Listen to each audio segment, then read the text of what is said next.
महाराज श्री जी के चरणों में तुमोन जी गए हुए सारे शिवरार्थियों के तरफ से बारंबार नमोस्तु नमोस्तु नमोस्तु। छुल्लक जी के चरणों में इच्छामी इच्छामी इच्छामी। महाराज जी, विगत 30 वर्षों से मेरा परम सौभाग्य है कि 30 वर्षों से मुझे मेरा जन्म दिवस आपके श्री चरणों में मनाने का मौका मिल रहा है। और महाराज जी, इतना कृतज्ञ हूं मैं जिसके मेरे लिए कोई शब्द मेरे पास नहीं है। मेरी जिज्ञासा यह है महाराज जी, आपने इस जगत को न जाने कितने कितने रूपों में कितनी कितनी थातियां दी, जिससे आज हमारा जैन दर्शन आकाश की ऊंचाइयों पे पहुंच गया। महाराज जी, 30 साल पहले 40 साल पहले का मैं जैन दर्शन देखूं तो हमारे दर्शन मंदिरों में दर्शन करने वालों की जरा सी लाइन भी नहीं थी। और आज आपके कारण से आज इतने मंदिरों में इतनी लाइनें लग रही है अभिषेक करने वालों की।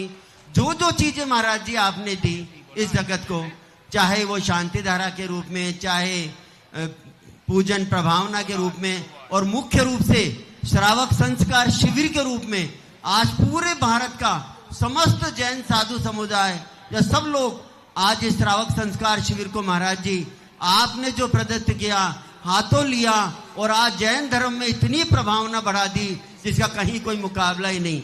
फिर भी मेरी महाराज जी एक जिज्ञासा है, इतना सारा सब कुछ होने के बाद कुछ ऐसे तत्व क्यों हैं जो हमारे शिविर की, अभी कितने लोगों ने महाराज जी प्रतिमाएं ले ली, कितने लोगों ने संघ में आने के भाव बना लिए, कितने लोगों ने कितने तरह के अपने जीवन के बदलाव जो बताए मुझे, मैं खुद हतप्रभ हूं। और हर साल 30 साल से मैं देख रहा हूं लाखों लोगों के जीवन में परिवर्तन हुआ है, फिर भी कई लोगों को कुछ अच्छा क्यों नहीं दिखता महाराज जी? सूर्य का जब उदय होता है तो हर व्यक्ति उसे पवित्र मानता है, मांगलिक मानता है, लेकिन दुनिया में कुछ उल्लू जाति के लोग होते हैं जिन्हें सूर्य का उदय भी अच्छा नहीं लगता। नेचर है, बुराइयां जिसको बुरी लगने लग जाए समझ लेना उसके अच्छे दिन आने वाले हैं, और अच्छाइयां जिसको बुरी लगने लग जाए समझ लेना विनाशकालीन विपरीत बुद्धि। तो ये कभी कभी क्या होता है, जो व्यक्ति जो करना चाहता है वो नहीं कर पाता तो उसको बहुत बुरा लगता है। जो चाहते हैं कि हमारे प्रवचनों में भीड़ आवे, नहीं आती है, तो फिर वो कहते हैं भीड़ जुटाने से क्या होता है, भीड़ तो डमरू बजा के भी जुटा लेते हैं। वो चाहे वही रहे हैं, वो भी चाहे रहे, लेकिन आई नहीं करें क्या? इसी प्रकार सब चाहते हैं, सब वही चाह रहे हैं, सब शिविर लगाना चाहते, सब मंदिरों का उद्धार करना चाहते, सब करना चाहते, लेकिन नहीं कर पाते हैं। तो बहुत बड़ी, लालू ने एक बहुत अच्छी बात कही थी। लालू ने कहा कि भाई हम खराब हैं तो हम जीतते क्यों हैं? तो लालू कहता, जोक था, लालू कहता है कि देखो भाई, तुम कहोगे इसलिए जीतते हो कि तुम नकली वोट डलवा लेते हो, क्या बोलते, बूथ कैप्चरिंग आदि कर लेते हो, इसलिए जीत जाते हो। तो उसने एक बहुत अच्छी बात उस जोक में कही थी, ऐसा कौन व्यक्ति जो चुनाव में खड़ा है उसको नकली वोट डालने का पूरा मौका मिले और वो न डलवाए, पूरा मौका मिले, बोले बस इतनी है, वे मूर्ख डलवा नहीं पाते, हम डलवा लेते, बस अंतर इतना ही है, चाहते तो वो भी यही है। तो यही दुनिया सब वही करना चाहे, जो जिसकी बुराई करता पा जाए, देख लेना अंदर से उसके मन में कुड़न है, ईर्षा है, जलन है, वो भी चाह रहा है। जो वास्तविक रूप से अंतरंग चेतना से होते वो कभी जलता नहीं, वो कभी बुराई कर ही नहीं सकता अच्छे कार्यों की। उसी को दिखाया, जैसे मैं कहता हूं कि गौच जो होती है उसको वहीं दूध होता है, खून होता है, उससे मतलब नहीं है, वह गंदा खून पीती है। तो संसार अनादिकाल से ऐसा है, सदा से चला आया है, सदा से चला आया है। इन्होंने तीर्थंकरों ने भी, महर्षि ने दोष देख लिए, तीर्थंकर ने भी समूषण में, महर्षि ने समूषण के अंदर दोष देख लिए। बोलो समोषण से बाहर निकल के आता है, ये समोषण पाखंड है, समोषण में क्या रखा है, समोषण में कौन सी विशेषता है, कुछ नहीं है, ये सब बेकार। तीर्थंकर ऋषभ देव के समोषण की आलोचना हुई है। बोलो, समोषण तो तीर्थंकर का होता, कुबेर का होता है। मारीच उसी समोषण की बुराई कर रहा है, समोषण के कार्यों की बुराई कर रहा है, दिव्य धुनी की बुराई कर रहा है। क्या होता है समोषण में, कौन से प्रश्न के जवाब मिलते हैं समोषण में, यही सब कर रहे। तो जब आदिनाथ भगवान के समोषण की भी लोग बुराई करने वाले थे, तो हमारे शिविर की कोई बुराई करता है तो मुझे बहुत संतोषी होती है। मैं तो आदिनाथ भगवान को स्मरण करता हूँ, भगवान इस दुनिया ने आपके ही समोषण को नहीं छोड़ा तो हम किस खेत की मूली हैं, हम तो तुम्हारे चरणों की धूल हैं। आपके समोषण में तो किंचित मात्र भी कमी नहीं थी, तब लोगों ने कमी निकाल दी। यहाँ तो कुचित कजाचित कोई एकाध, हजारों में कोई एकाध कभी चूक भी जाए और उसी चूक को पकड़ करके, हजारों में कोई एकाध कोई चूक जाए, हजारों में से एक शिवरार्थी कुछ गलत कर दे, हजारों में से कोई एक शिवरार्थी चूक जाए, उसी को हाईलाइट करके और पूरे शिविर को बदनाम करने वाले इस पंचम काल में हो जाएं, तो दिनेश बाबू ये कोई आश्चर्य की बात नहीं है, क्योंकि ये पंचम काल है। ऐसे नेचर वाले तो चौथे काल में भी थे। हम तो ऐसे ही चिंतन करके और आराम से रहते हैं और हमें कुछ भी नहीं है, ना हमें शिविर लगाने का शौक है। आ जाओ तो मेरी तरफ से कोई कमी नहीं है, नहीं आओ तो मैं किसी को बुलाने जाने वाला नहीं हूं। मैं कभी शिवरार्थियों के लिए प्रेरणा आज तक कभी किसी से नहीं कहा मैंने कि तुम्हें शिविर में भर्ती होना है। लोग ही आते हैं महाराज मैं शिविर में भर्ती होना। आज तक मैंने किसी को व्यक्तिगत नहीं कहा तुम शांति धारा करो। कितने बीमार कितने, मैं नहीं बोलता हूं, लेकिन वो शांति धारा करता है तो मैं खुद शांति धारा करा देता हूं। मैं प्रेरणा नहीं दूंगा। शिविर में भर्ती होने के लिए मैं शिविर की महिमा बता देता हूं, शिविर का स्वरूप बता देता हूं। आना और नहीं आना मेरा काम बुलाना नहीं है, मेरा काम भगाना नहीं है।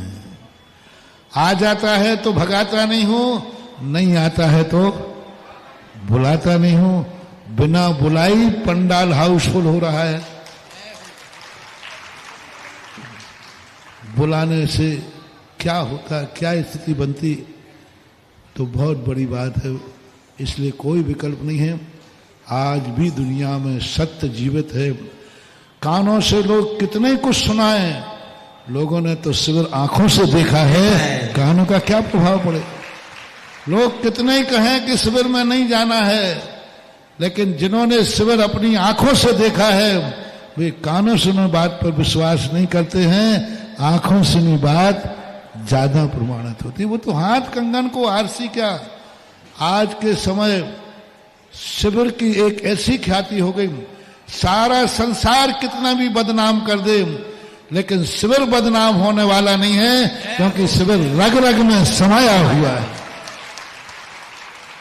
प्रत्येक व्यक्ति ने शिविर देखा और इन माताओं ने देखा है। शिवरार्थी 8-8 साल के शिवरार्थी माताएं कहती हैं वो ऐसे जा रहे हैं जैसे मुनि महाराज जैसे भोजन कर रहे हैं, एलक छुल्लक जैसे भोजन कर रहे हैं, गर्दन ऊंची नहीं उठा रहे, एक चीज भी नहीं मांग रहे कि कुछ चाहिए है, कुछ नहीं मांग रहे, ना कोई रोटी मांग रहा, ना कोई पानी मांग रहा, कोई दाल, कुछ नहीं, जो परोस दो वो लेकर के आ रहे हैं। तो ये माताएं गवाह हैं कि शिवरार्थी खाने को आते हैं या फिर साधना करने आते हैं। ये माताएं गवाह हैं। इन माताओं को मालूम है कि इन्होंने उनको क्या खिलाया है, रोटी खिलाई है कि कचौड़ी खिलाई है कि समोसा खिलाया है कि जलेबी खिलाई है कि खाली पानी पिलाया है या जो परोसा है वो शिवरार्थियों ने खाया है। ये सारी माताएं बहनें सब जानती। इसलिए कोई जरूरत नहीं है, आंखों से देखने दो। मैं तो यही कहता हूं, दुनिया ने जो तुमने आंखों से सुना है उस पर विश्वास बाद में करना, पहले अपनी सगी आंखों से एक बार देख कर आना। किसी भी संबंध में कानों सुनी बात पर विश्वास नहीं करना। जब यदि कोई कानों सुनी बात हो तो जरूर मन बनाना, एक बार वहां जाकर देखना भी। किसी की कोई बुराई करता है, एक बार जाकर उसे आंखों से देखो। कोई किसी को गलत कहता है तो 2-4 दिन उसके साथ रह के देखो।